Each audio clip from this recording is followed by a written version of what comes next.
ايه رأيكم لو استحملتوني دقيقة او دقيقة ونص وبعد كده نخش في الفيديو بتاعنا، مع ان اللي هقوله ليه علاقة بالفيديو بتاعنا. انا هحكي لكم قصة انا سمعت عليها، ان في ام اشتكت ابنها لاسم البوليس. شوف بقى الام لما تشتكي ابنها في اسم البوليس، معنى ذلك ان هو عمل فيها حاجات كتير جدا لدرجة ان هي احتارت في امره، وعشان كده بلغت الشرطة عليه. الشرطة قامت وسحبت الشاب لاسم الشرطة، واول ما قابله الضابط وعرف قصته مع امه، تفتكر الضابط عمل فيه ايه؟ ايه رايكم؟ بعد الفاصل هنشوف الضابط عمل فيه ايه، بس يا ريت تسمع القصة وتسمع الفيديو. يلا بينا. السلام عليكم ورحمة الله وبركاته، أحبائي وأصدقائي في قناة أبو وشيل، اللي هي قناتكم، ورجعت لكم عشان نكمل القصة ومش هاخد منكم وقت، وبعد كده هنخش على الفيديو على طول. الضابط لما عرف حكايته مع أمه، طبعا الضابط بحكم الأب وبحكم إن هو عنده أم رعاها وحافظ عليها لغاية ما كبرته وخلته راجل، الضابط قام وراح دب بنتشه قلم، جاي يرفع التاني، ملحقش يرفع التاني. الام اترمت على رجل الضابط وقالت له الله يخليك ما تضربهوش، ده برضه مهما كان ابني. هو ده قلب الام اللي بتبكي على ابنها، الام اللي عارفه مهما ابنها قاس عليها برضه قلبها عمره ما يقسى على ابنها، لان الام مدرسه كبيره. مع احترامي الشديد لامهات الزمن لو كل التقدير والاحترام مني، الفرق بينكم وبين امهات زمان فرق كبير وفرق شاسع جدا. الام زمان ما كانتش تقدر تفرش الطبليه وتحط عليها الاكل غير قبل موعد رجوع الراجل من الشغل، عشان يجي يتشطف ويرجعوا كلهم ياكلوا مع بعض، الاب والام والابناء كلهم يترصوا على الطبليه عشان ياكلوا مع بعض. كان في ألفة، كان في وحده، كان في تفاهم، كان في ترابط اسري، مش تباعد اجتماعي زي ما حاصل دلوقتي. الام دلوقتي مش كل الامهات طبعا الا ما رحم ربي، دلوقتي الام بيبقى الابن موجود جنبيها في الغرفه الثانيه، وممكن ان هي ترفع عليه التليفون عشان تكلمه، او يرسل لها رساله على الواتس عشان يقول لها هو عايز ايه، او يجي ميعاد الغداء ما تلاقيش الاسره كلها مكتمله مع بعض. يمكن ام مصطفى في الفتره الاخيره تعرضت لانتقادات كتير جدا جدا، خصوصا بعد ظهور قضيه حسام الموجود في المملكه العربيه السعوديه. ان شاء الله ربنا يفك كربه ويرجع سالم غانم لام مصطفى والاسره بتاعته ولمحبينه من كتامه.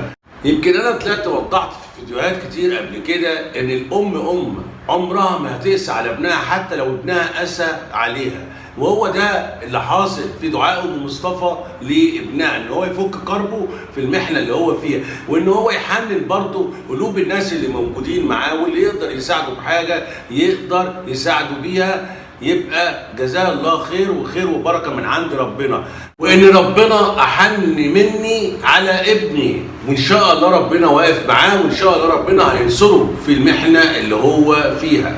عايز اقول لامهات اللي هي طلعت وشككت في امومه ام مصطفى من متابعين وقنوات، انتوا لو وصلتوا لسن الست ديت واتكلمتوا بنفس البلاغه اللي هي بتتكلم بيها، وان هي تكون مرتبه في الكلام ومرتبه في الجمل اللي بتقولها، اتحداكم الفرق في كتير جدا جدا في اكل زمان اللي كان بخيره، والاكل المسرطن دلوقتي اللي بيخلي الناس تذهب بعقولها الى الافق البعيد اللي ملهوش وجود في حياتنا اليوميه. بحب جدا اسمع ام مصطفى وهي بتدعي للناس، بحس ان الدعوه طالعه من قلبها وان شاء الله تكون مستجابه. ويا ريت يا ام مصطفى تخصيني بالدعوه بظهر الغيب، واتمنى ان الفيديو انت بتسمعيه، وانا عارف كويس قوي انك انت بتسمعي الفيديو بتاعي، ان شاء الله تدعي لي ان ربنا يتمم فرحتنا على خير.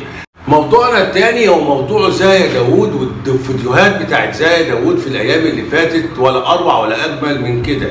زايا داوود تقريبا ابتدت ان هي تاخد خط سير تاني عكس اللي كانت واخداه في الفتره اللي فاتت، لما كانت الناس بتنتقدها، متابعين وقنوات وكل الناس كانت بتنتقدها وكانت بتطلع ترد عليهم، سواء كان في بث او في فيديو او عنوان. دلوقتي زايا داوود التفتت للمحتوى بتاعها وبتحاول بقدر الامكان ان هي ما تردش على المشككين في شخصية زاهية داوود إلا بالمحتوى اللي هي بتقدمه، مع بعض الثغرات في العناوين، وده حق مكتسب لكل قناة إن هي ممكن تكتب أي عنوان يشد ويجذب الجمهور ليها، وده إحنا كلنا بنعمله. الموضوع بتاعنا الثالث هو عن سفينة الريف المصري أو الخالة حلمية. سفينة الريف المصري الاسم ده طلع على الخالة حلمية ولزق فيها، ومفروض إن هي تحافظ عليه. طبعا كلنا فاكرين فيديو البدروم بتاع الخالة حلمية اللي ظهر فيه الفار، وطارق كان طالع بيصور وعنده استعداد ان هو يصور الفار وهم بيضربوه عشان يموتوه. وطبعا وناس كتيرة انتقدت الخالة حلمية في منظر البدروم البشع اللي كان بتربي فيه الطير، وان هي مش محافظه على المكان، وانتقادات الجمهور ليها، وابتدت ان هي توضب المكان. عايز اقول للخالة حلمية المكان كان المفروض يكون متوضب من غير ما تسمعي كلام الجمهور، ومن غير ما تدي فرصه ليه سواء كان قناه او متابع ان هو ينتقدك في مساله زي كده. لان لقب سفيرة الريف المصري لازم يليق بالمكان بتاع السفيرة، وما يطلعش المكان بالشكل اللي احنا شفناه دوت وننتقدك وبعد كده توضب المكان لمجرد الانتقاد. لكن هل لو احنا ما شفناش المكان وانتقدنا الحاجة زي كده، هل المكان كان هيستمر بنفس الشكل؟ يمكن في ناس اقل مننا في المستوى بكتير، وفي ناس عايشين في عشش ومع ذلك تدخل عندهم المكان تلاقيه مرتب ومنظم بحكم الوضع الاجتماعي بتاعه. فالمكان بصاحبه، المكان بصاحبه، مش بانتقادات الجمهور ليه او بانتقادات القنوات اليوتيوب او المتابعين اللي متواجدين في اليوتيوب. يمكن حابب ان انا اختم الفيديو بتاعي ببناية آلة داوود الست شريهان داوود.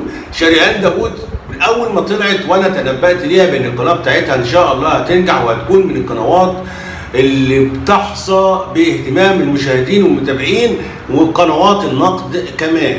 شريهان داوود قدرت ان هي تستفيد من اخطاء حلمية داوود وزاهية داوود اخواتها على اليوتيوب، وقدرت ان هي كمان تستفيد من نقد الجمهور او نقد المتابعين وقنوات النقد لزاهية وحلمية.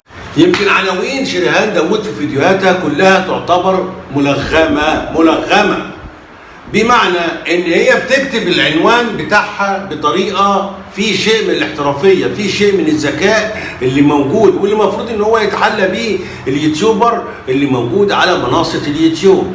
بتكتب في الاول حاجه بتعجبها، عباره، كلمه، موقف بيعجبها بتكتبه بطريقتها الخاصه او بتجيبه من على جوجل، وبعد كده بتكتب في نفس العنوان دوت الوصفه اللي هي هتعملها النهارده.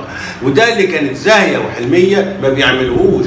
شريهان استفادت من اخطائهم في كتابة العناوين. مفيش حد يقدر يقول عليها ان هي بتلقح على فلانة او بتلقح على علانة، لا، هي بتكتب لك حكمة او عبارة عجبتها خدتها من جوجل، وبعد كده بتكتب لك الوصفة اللي هتقوم بيها في الفيديو بتاعها. احييك يا شريهان على الفكرة اللي انت عملتيها ديت، واحييك انك انت بتستفيدي من اخطاء اخواتك الموجودين معاكي في نفس المنصة اللي هو العالم الافتراضي اللي محدش يعرف فيه التاني غير عبر الشاشة.